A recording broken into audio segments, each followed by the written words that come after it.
General stood tall as her shuttle approached Nexus Prime.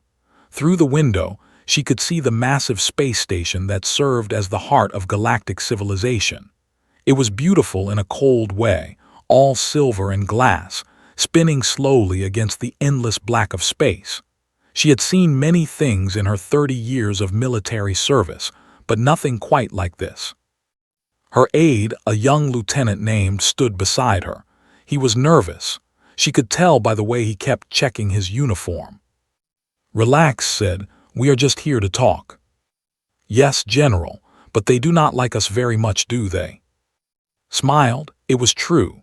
Humanity had only been part of the galactic community for 30 years. In that time, they had spread to dozens of worlds, built colonies, and established trade routes. The older races saw them as children playing with dangerous toys. Some saw them as a threat. None of them saw humans as equals. "They will learn," said quietly. The shuttle docked with a soft thump, straightened her uniform one last time. She wore the dark blue of the United Earth Defense Force with 4 stars on each shoulder. Her gray hair was pulled back tight. Her face showed the lines of a woman who had spent her life making hard choices, but her eyes were calm. They were always calm.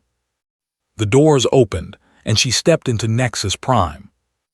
Ambassador Dawson was waiting for her, was younger, maybe 40, with brown hair and a quick smile. She had been Earth's voice on the Council for 5 years. She knew how things worked here. "General, welcome to Nexus Prime," said. "I wish it was under better circumstances."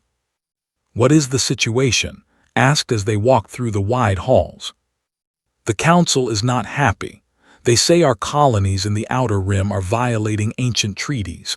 Treaties we were never told about, by the way," shook her head. "High Counselor and has been pushing for this meeting.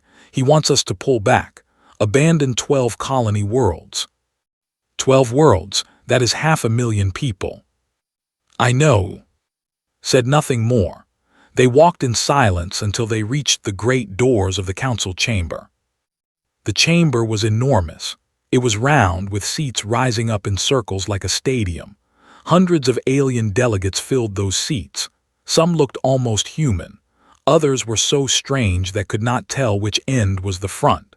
At the center was a raised platform where speakers would stand, and above it all, on a throne of white stone, sat High Counselor. He was 8 feet tall, with blue-gray skin and 4 arms. His eyes were black and empty, like holes in his face. He wore robes of pure white, and on his head sat a crown of silver metal. He looked down at like she was an insect that had wandered into his home. Walked to the center platform. She felt every eye in the chamber on her. The weight of it was heavy, but she did not let it show. She had faced worse things than alien politicians. "General of Earth," and said, his voice echoed through the chamber, "you come to answer for your species' crimes." "I come to speak the truth," replied. Her voice was steady. "Our colonies were built on empty worlds, worlds that no one had claimed for 10,000 years. We took nothing from anyone." "You took what was not yours to take," and leaned forward. "The Outer Rim belongs to the Council. It has always belonged to the Council. Your primitive species does not have the right to spread like a disease across our territory." There were murmurs in the chamber. Some agreed within, others seemed uncertain. "We followed the rules we were given," said. "If there were other rules, no one told us. We will not punish our people for crimes they did not know they were committing." "You will do as the Council commands." His voice grew cold. "You will evacuate those worlds. You will return to your little corner of space, and you will remember your place." Met his black eyes. She did not blink. "No." The chamber went silent. No one spoke to the High Counselor that way. No one. And rose from his throne. He was massive, towering over everyone in the room. He walked down from his seat, each step slow and heavy. The other delegates shrank back as he passed, even took a step away. But did not move. And stopped in front of her. He looked down at this small human woman who dared to defy him. His 4 hands clenched into fists. "You forget yourself, human," he said softly. "You forget what we are, what you are." "I know exactly what I am," replied. The blow came fast. Anne's armored hand struck across the face with terrible force. She heard something crack. Pain exploded through her skull. The world spun, and then she was on the floor, blood spreading beneath her. The chamber erupted. Delegates shouted and screamed, rushed forward, dropping to her knees beside, but Anne just stood there, looking down at the fallen general with cold satisfaction. "This is how the Council deals with those who defy us," he announced. "Let this be a lesson to all species." Could not speak. Her jaw was broken, but she was still conscious, still aware. Through the pain and the blood, she looked up at the cameras that floated around the chamber. She knew they were broadcasting to every world in the galaxy. She knew Earth was watching. On 12 colony worlds, families stopped what they were doing and stared at their screens. In military bases across human space, soldiers watched their general fall and felt something hot rise in their chests. In schools and homes and offices, billions of humans saw one of their own struck down for standing up for them. And something old woke up inside humanity, something that had been sleeping since the days when they were prey on a dangerous world, something that said, "You do not touch our family." Within minutes, the footage reached Earth. Within hours, the entire human species knew what had happened. And within days, the galaxy would learn what it meant to make humanity angry. Lay on that cold white floor, bleeding and broken, but in her pain she felt something strange. It was almost like peace, because she knew her people, she knew what was coming. The Council had made a terrible mistake, and they had no idea what they had just started. President Laura stood at the window of her office in Geneva. The sun was setting over the mountains, painting the sky in shades of orange and gold. It was beautiful, but she could not enjoy it, not today. Behind her, the Emergency Council was gathering. Generals, admirals, senators, and advisors filled the room. They spoke in low voices, their faces grim. Everyone had seen the footage. Everyone knew why they were here. Laura turned from the window. She was 53 years old, with short black hair and sharp eyes. She had been president for 4 years. In that time she had handled many crises, but nothing like this. "Let us begin," she said. The room fell silent. Laura walked to the center table where a holographic projector waited. She pressed a button and the image of General appeared. The footage showed her standing proud in the council chamber, speaking with calm dignity.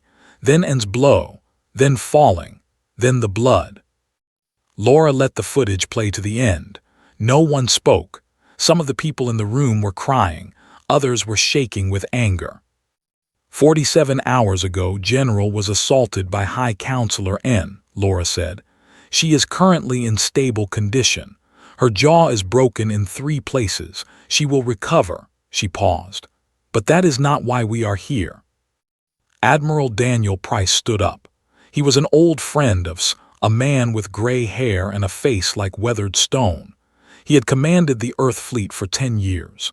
In all that time, he had never looked as serious as he did now. "Madam President, if I may." Laura nodded. Daniel walked to the projector and changed the display. Now it showed a map of the galaxy, with human space marked in blue and Council territory in red. "The Galactic Council commands approximately 40,000 warships," Daniel said. "They have hundreds of member species and nearly unlimited resources. Earth has 3,000 combat-ready vessels. By any standard calculation, we cannot win a direct war with the Council." Murmurs filled the room. Laura held up her hand for silence. "What can we win?" she asked. Daniel almost smiled. It was the question he had been waiting for. "We cannot defeat the Council," he said. "But we do not need to. What we need is to send a message so clear and so powerful that no one in this galaxy will ever think about hurting a human again." He pressed another button. The display changed to show a detailed battle plan. "Operation Retribution," Daniel continued. A surgical strike against Nexus Prime itself, not to conquer, not to destroy, but to demonstrate that harming humanity has a cost that no one can afford to pay. The room erupted. Some people were shouting in support, others were calling it suicide. Laura let them argue for a moment, then raised her hand again. The specifics, Admiral. Daniel nodded. We will gather every available ship at a point beyond Council sensor range. Then we will jump directly to Nexus Prime. Our targets will be military only. Council warships, defense platforms, and the High Counselor's personal flagship. We will avoid civilian casualties at all costs. We go in, we deliver our message, and we leave. And what is the message? Someone asked. That when you hurt one human, you answer to all of us. The room went quiet. Laura looked around at the faces before her. She saw fear in some, determination in others, but in all of them she saw the same fire that burned in her own heart. I want to hear from everyone, she said. This is not a decision I will make alone. One by one the council members spoke. Some warned of the risks. The council might respond with total war. They might destroy Earth itself. Others argued that doing nothing would be worse. If humanity showed weakness now, they would never be safe again. The debate went on for hours, but in the end the vote was unanimous. Operation Retribution was authorized. 3 days later, Laura visited General in the hospital, was sitting up in bed, her face wrapped in bandages. She could not speak because of the damage to her jaw, but her eyes were clear and alert. Laura sat down beside her old friend. We are going to do something about what happened to you, she said. I wanted you to know. Reached for a pad of paper on her bedside table. She wrote something in slow, careful letters, then handed it to Laura. The note said, "Make them remember." Laura squeezed his hand. We will. Across human space, the call went out. Every ship that could fight was ordered to prepare for deployment. Soldiers who had retired years ago volunteered to return to duty. Factories that built civilian goods switched to producing weapons and supplies. It was the largest military mobilization in human history. And through it all, the footage of Sassault played on every screen. It was a reminder of why they were fighting, not for territory, not for power, but for the simple principle that humanity would not be abused. Admiral Daniel Price stood on the bridge of his flagship, the Horizon. Around him, his crew worked in focused silence. They were good people, the best he had ever commanded, and they were ready. Admiral, his communications officer said, all ships are reporting ready for departure. Daniel looked out at the stars. Somewhere out there, the council was waiting. They thought humanity was weak. They thought humans would file complaints and write letters and eventually give up. They were about to learn how wrong they were. Send the signal, Daniel said. All ships begin jump sequence. One by one, 3,000 human warships activated their faster-than-light drives. They moved as one, a fleet of steel and fire, carrying the anger of an entire species. The galaxy had seen nothing like it before. And High Counselor, and had no idea what was coming for him. Back on Earth, President watched the fleet depart on her screen. She thought of in her hospital bed, broken but undefeated. She thought of the millions of people on those colony worlds who were counting on them. She thought of every human who had ever been told they were not good enough, not strong enough, not worthy of respect. Show them who we are, she whispered. The stars seemed to whisper back. Captain Cole had been in space for most of his adult life. He had seen asteroid fields that glowed like rivers of gold. He had watched stars being born in clouds of purple gas. He thought he had seen everything the universe had to offer. But nothing had prepared him for this. His ship, the carrier Horizon, dropped out of faster-than-light travel at the assembly point. And there, spread out before him like a wall of steel, was the largest fleet in human history. 3,000 ships floated in perfect formation against the endless black. Destroyers, cruisers, carriers, and battleships. every combat-ready vessel that humanity possessed. Stood on his bridge and felt something rise in his chest. It was pride, pure, burning pride. "Sir," his first officer said, "we are receiving the fleet coordination signal. All ships are accounted for." "Good, take us to our assigned position." The Horizon moved forward, finding its place among the carriers, watched the other ships around him. Their lights blinked in the darkness like a field of stars. Each one carried hundreds or thousands of crew members. Each one was ready to fight for their species. An hour later, Admiral Daniel Price's face appeared on every screen in the fleet. He looked tired but determined. Behind him could see the command bridge of the flagship, busy with activity. "This is Admiral Price to all ships," Daniel began. "By now, you all know why we are here. 3 days ago, General was assaulted by High Counselor N. She was attacked for doing nothing more than standing up for our people. The galaxy watched as one of our best was struck down for daring to say no." Daniel paused. When he spoke again, his voice was harder. "The Council thinks we are weak. They think we will cry and complain and eventually submit. They have mistaken our patience for fear. They have mistaken our kindness for weakness. Tomorrow, we will teach them the difference." He outlined the battle plan. The fleet would jump directly to Nexus Prime, appearing in the heart of Council space. Primary targets were military assets only: defense platforms, warships, and N's personal flagship. Civilian vessels would be given time to withdraw. Any ship that surrendered would be spared. "We are not here to start a war," Daniel continued. "We are here to end one. The war that the Council declared when they laid hands on our general. We will show them what happens when you hurt a human, and then we will leave. Not because we cannot do more, but because we choose not to." Understood. This was not about revenge. It was about respect. The galaxy needed to learn that humanity was not to be touched. "Get some rest," Daniel finished. "Tomorrow we make history, Price out." The screen went dark, turned to his crew. They were young, most of them. Pilots, engineers, and officers who had never seen real combat, but there was no fear in their eyes, only determination. "You heard the Admiral said, get some sleep. I want everyone at full readiness by 0600. While the human fleet prepared, Nexus Prime remained calm. Council intelligence had detected some unusual movements in human space, but they were not concerned. High Counselor and received the reports with amusement. "They are probably gathering to protest," he told his advisors. "Humans are very emotional. They will shout and wave signs and eventually return to their little worlds." "Should we increase our defenses, High Counselor?" one advisor asked. And laughed. It was a cold sound like stones grinding together. "Against humans, they have 3,000 ships. We have 40,000. What could they possibly do?" He dismissed the reports and returned to his throne. He had more important things to worry about than a species of soft, short-lived mammals.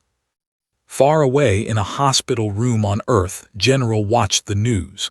Her jaw was still wired shut and speaking was impossible, but her mind was clear. She knew what was happening. She knew her people were gathering. A nurse came in to check on her. "General, you should be resting." Shook her head. She reached for her pad and wrote, "I need to be at Fleet Command." "General, your doctors would never allow it." Wrote again, "I am a 4-star general. I outrank my doctors." The nurse looked at the note, then its determined face. She sighed. "I will call for a transport."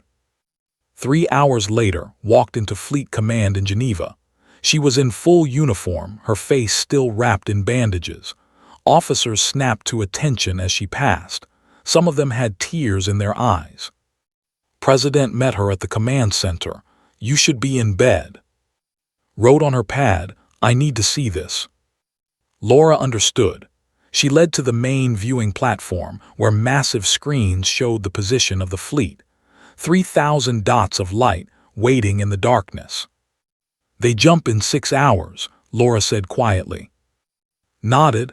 She watched the screens, her broken jaw aching with every heartbeat. She thought about what it had done, not just to her but to humanity. He had tried to make them small. He had tried to teach them their place. He had no idea that he had just united an entire species against him. The hours passed slowly, sat in silence watching the fleet. Around her, officers coordinated the final preparations. Supply ships delivered last-minute equipment. Messages of support poured in from across human space. Finally, the moment came. All ships reporting ready, an officer announced. Jump sequence initiated. On the screens, the 3,000 dots began to move. They accelerated together, then vanished in flashes of light as their faster-than-light drives engaged. Stood up slowly. Through her bandages, she almost smiled. The message was on its way. And the galaxy would never forget what came next. The space around Nexus Prime was peaceful. Ships moved slowly between docking ports. Civilian transports carried passengers to and from the station. Defense platforms floated in lazy orbits, their crews bored and inattentive. No enemy had ever reached the Council's capital. No enemy would ever dare. Then the sky exploded with light. 3,000 human warships dropped out of faster-than-light travel in perfect formation. They appeared all at once, like stars being born in an instant.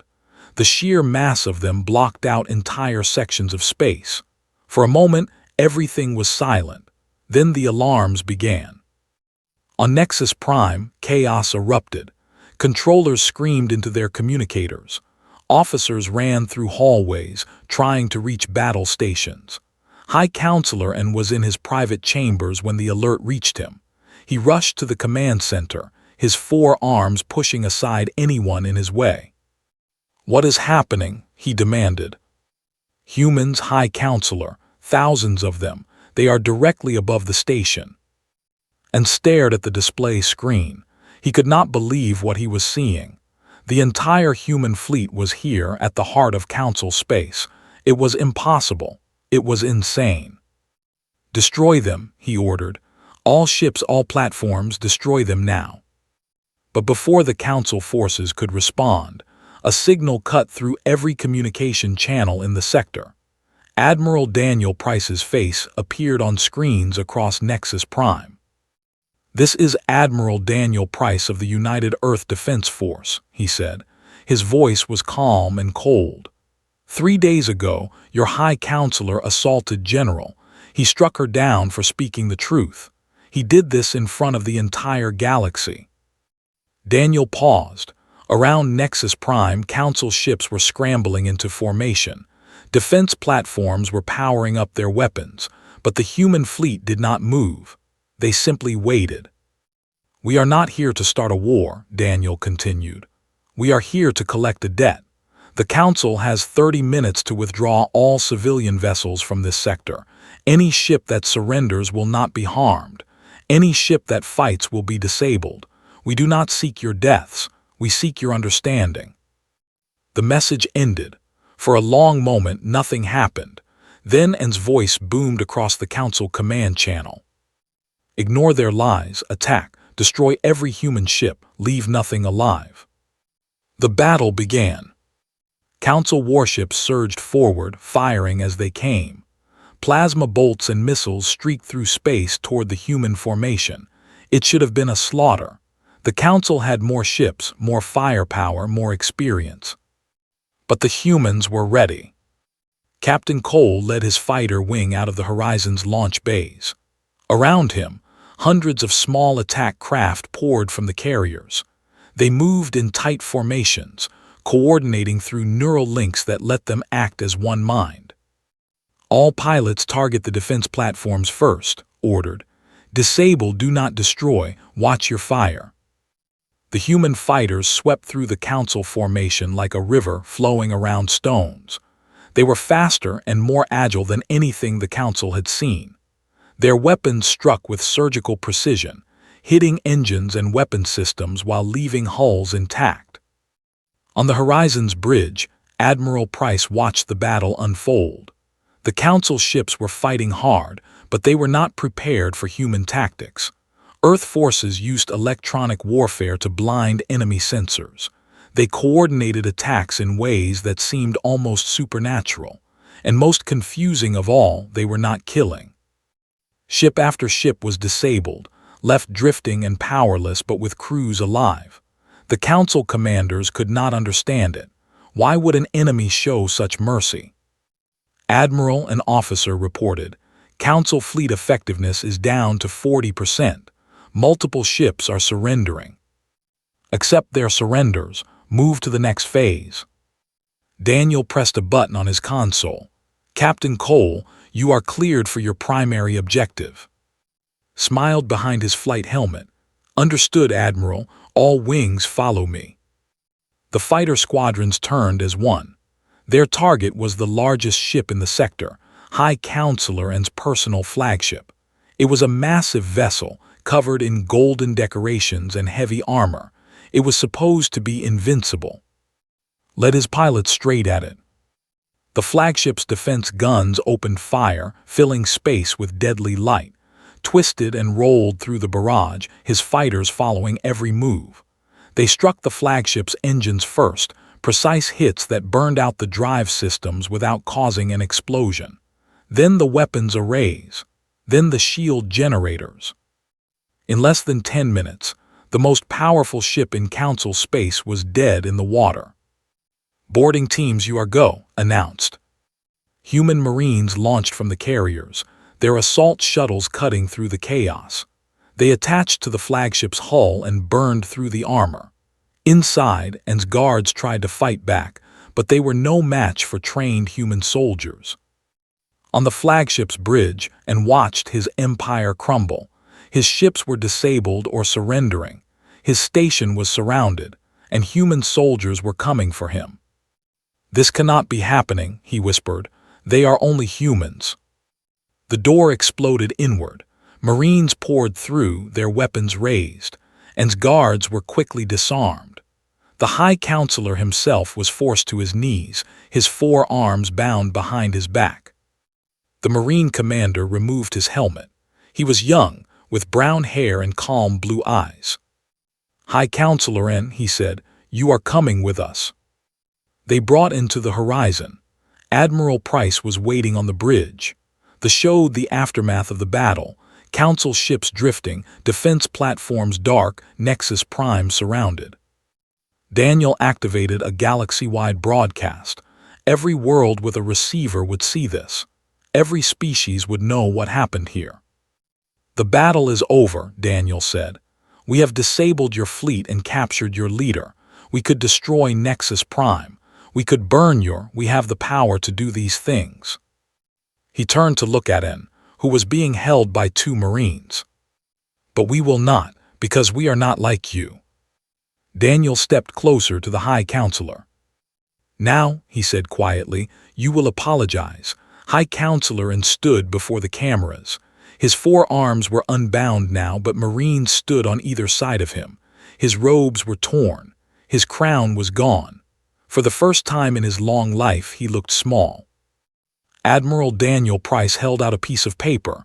Read it, he said, and looked at the words written there.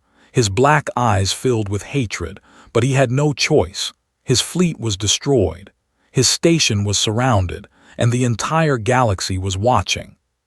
He began to speak. I, High Counselor and of the Galactic Council, admit that my assault on General was unjustified and wrong. His voice was flat, but the words carried across a million worlds. Humanity has demonstrated that they are a force deserving of respect.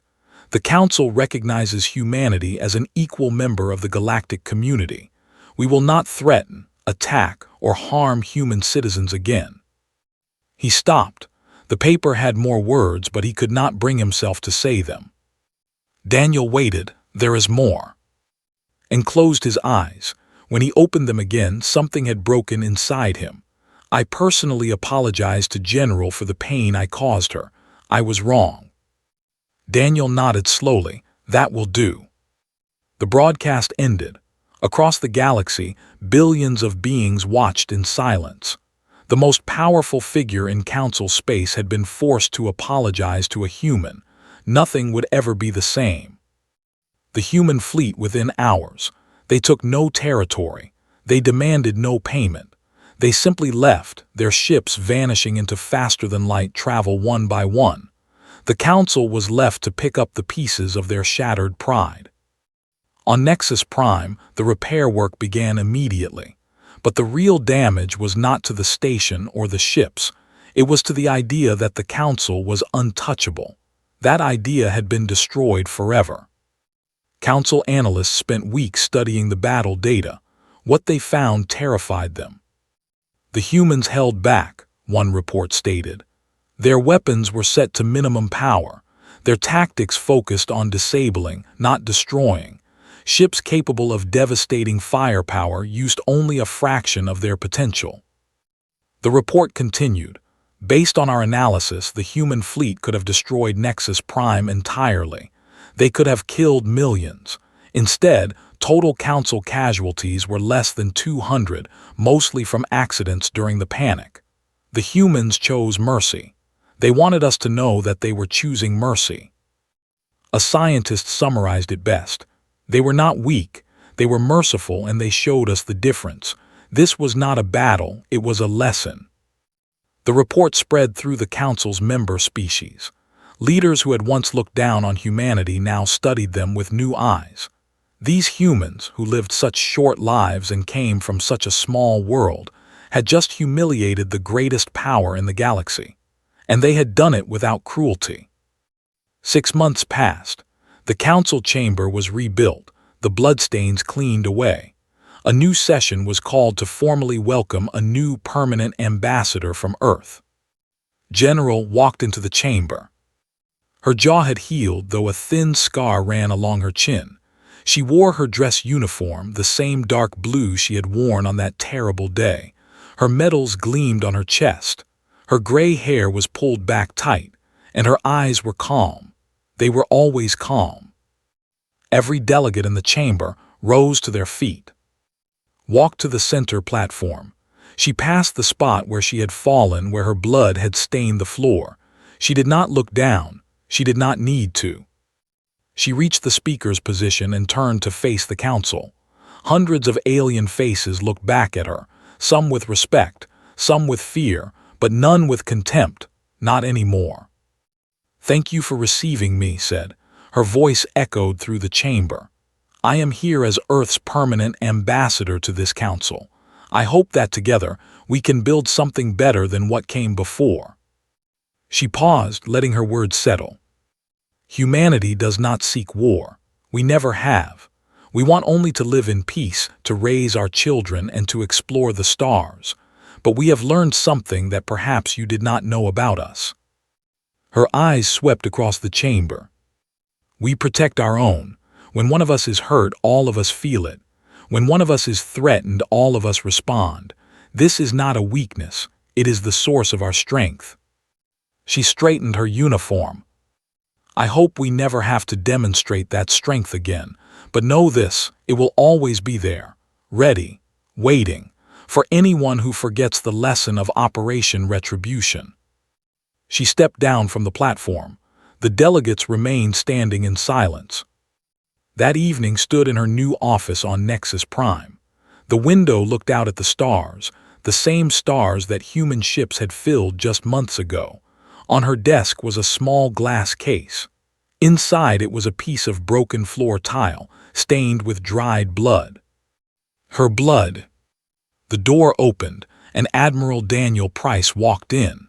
He had come to visit before returning to Earth. "That was quite a speech," he said. Smiled, it was a small smile but real.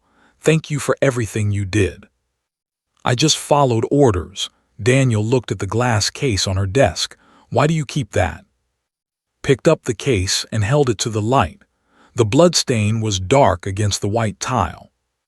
"To remember," she said, "to remember what they did to me, and to remember what we showed them about who we are."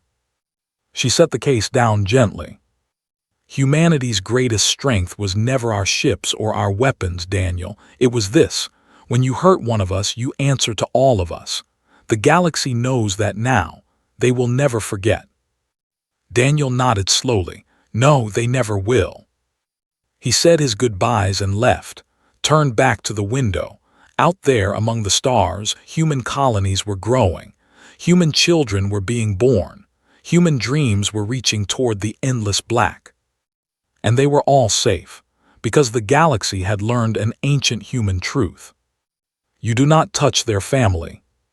Touched the glass case one more time, feeling the weight of all that had happened.